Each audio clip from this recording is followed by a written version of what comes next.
Hey everybody, welcome back into another review show here on EGE TV. I'm JDV, your host for this. This week we'll be taking a look at the Tarion TR viewfinder. I can see God with this thing.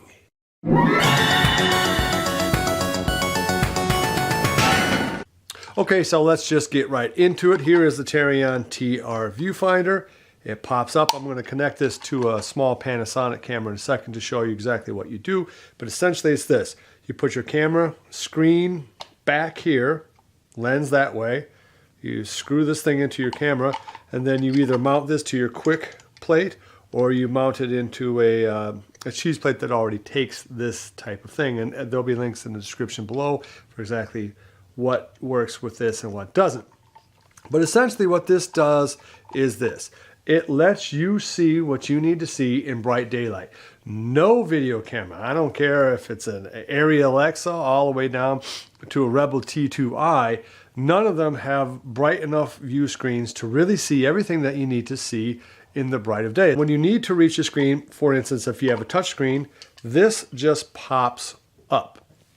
And that's a pretty cool function. It's actually why I bought this as opposed to some of the other varieties of what this gizmo does, because almost everything is a touchscreen now.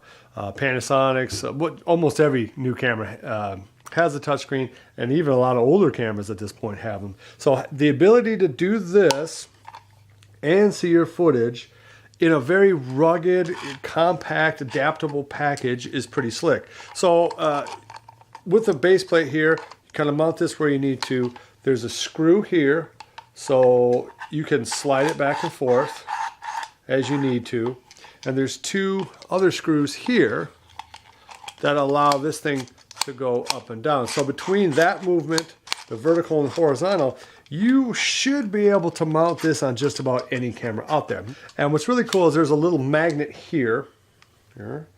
So when the thing flops down, it kind of locks into place. So you kind of have to work to get, not too hard, but it's just not, it's not going to, you know, if you have to run or dolly or something, this is just not going to pop up out of nowhere.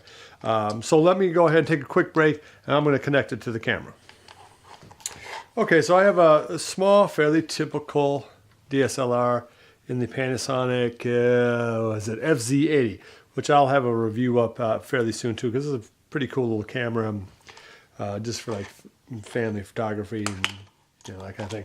Anyway, so what you do is you take your base plate here. Actually, this comes off via a magnet. So that's another cool little bit there, is that there's a little magnetized little stub there. And the thing that you can screw down, you can just take this off, attach your base plate, and just make sure you have the kind of hollowed out section towards the rear of the camera facing away from the lens.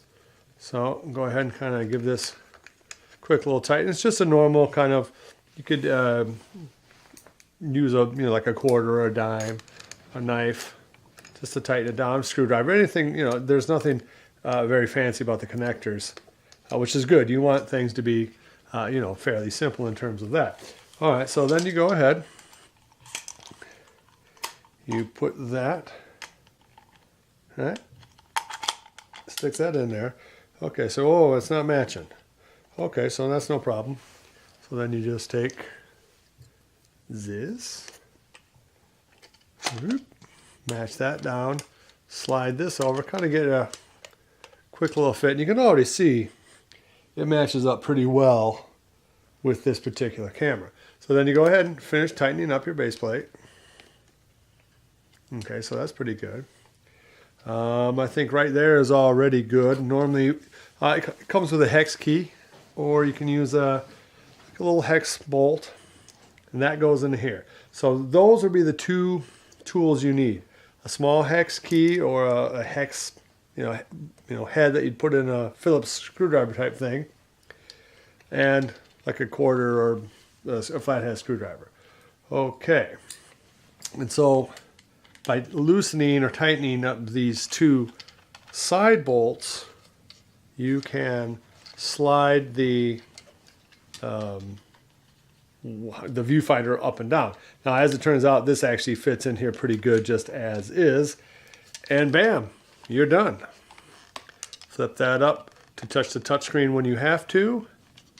Flip it down, you know, for when you're in the sun. And this thing tightens down pretty well. It's not shaking around. Now, there's a little bit of rattle from this little lanyard that comes with it. I think it comes with a hex key. I've had this thing for almost maybe 2.5 years. So I think I've long ago lost it. Comes with a nice box. I think it comes with a little cloth thing. Of course, I've lost that too.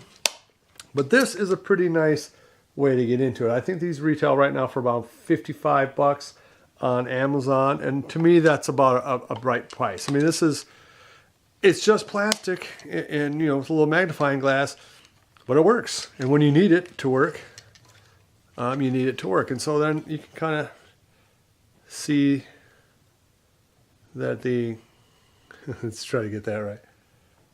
All right, so we're seeing me through but that shows you just kind of how bright and big the image is there, that you can see it from another camera from, I'm like 4 or 5 feet away from the camera. So that is pretty slick in my opinion. And you know, there is a touch screen on the FC80. Okay. No problem. So I can get to all of the functions on there. These knobs, these little screws here that tighten the thing down, are not flush. I got to deduct a star from that. Otherwise, I think it's pretty cool. Again, this eye cup is reversible. This doesn't really do anything other than hook up to your lanyard, which I've already stolen for something else. Pretty cool piece of kit. It's not very heavy in and of itself, but the base plate kind of is. So that means it's made out of metal. Everything else is plastic on this except for the knobs and the steel kind of structure that lets you slide the thing up and down in front of your screen, and of course the base plate that comes with it. That is going to add some weight. All that said, I mean, I've been holding this all day, and it kind of actually makes the camera a little more stable, so I don't think it's a big deal. But if you are looking to shred every ounce of weight, maybe you do want to go with something that's a little simpler, that's just pure plastic that hooks up there with rubber bands. Okay, if you like this review, go ahead and let me know below. If there's any other questions you have about the Tarion viewfinder or other viewfinders, go ahead and ask me. I have used a few others, but this is by far the nicest one I've ever owned. I've made some DIY ones, but they just can't compare to this. It's gonna stay on your camera, and it's going to let you have the functionality of your touchscreen, and that is huge. If there's any other kind of gear you want me to start looking at, more like lenses, cameras, tripods, whatever, go ahead and let me know in the comments below. So as usual, like, subscribe, share, love each other, and until next time, mwah! I'll see you guys in the next one. Look into my eye. Be sure to visit evilgeniusentertainment.com for exclusive content, swag, casting call news, and much, much more.